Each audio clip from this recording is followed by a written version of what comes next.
নমস্কার, আমি দীপান্বিতা।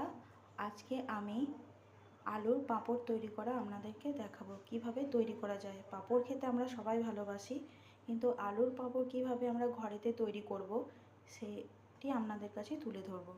প্রথমে আলুর খোসা ছাড়িয়ে আমি পাতলা পাতলা করে কেটে নিয়েছি। যতটা পাতলা আপনারা করবেন ততই ভালো পাঁপড় হবে।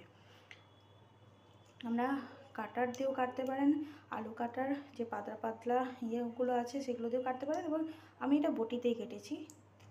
দিয়ে 15 মিনিট আমি জলে এইভাবে ভিজিয়ে রাখবো। তারপরের প্রসেসটা আমি দেখাচ্ছি, আপনারা দেখতে থাকুন।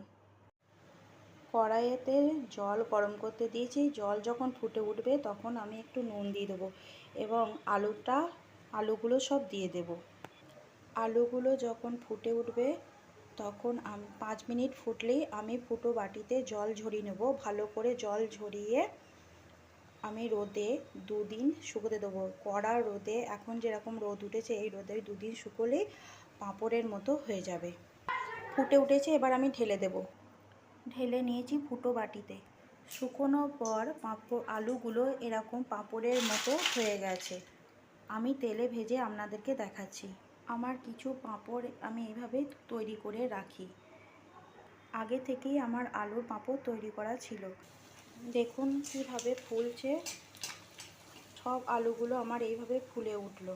এবার তুলে নেব। দেখুন পাঁপড় কতটা মুচমুচে হয়েছে, আপনারা আওয়াজ শুনে বুঝতে পারছেন। নমস্কার, আমি দীপান্বিতা।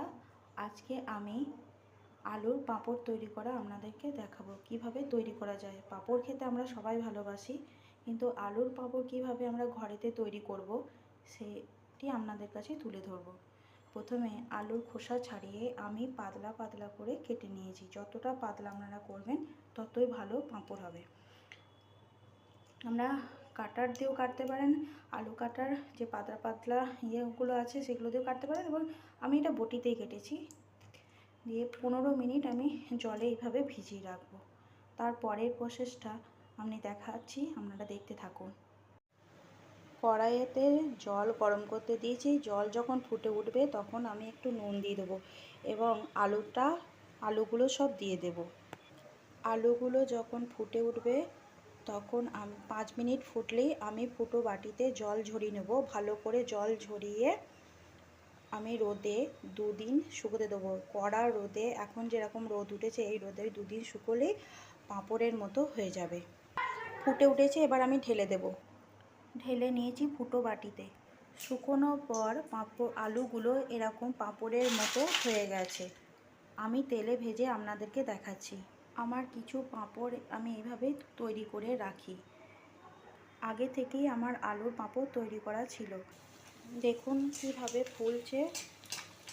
সব আলুগুলো আমার এইভাবে ফুলে উঠলো। এবার তুলে নেব। দেখুন পাঁপড় কতটা মুচমুচে হয়েছে, আপনারা আওয়াজ শুনে বুঝতে পারছেন।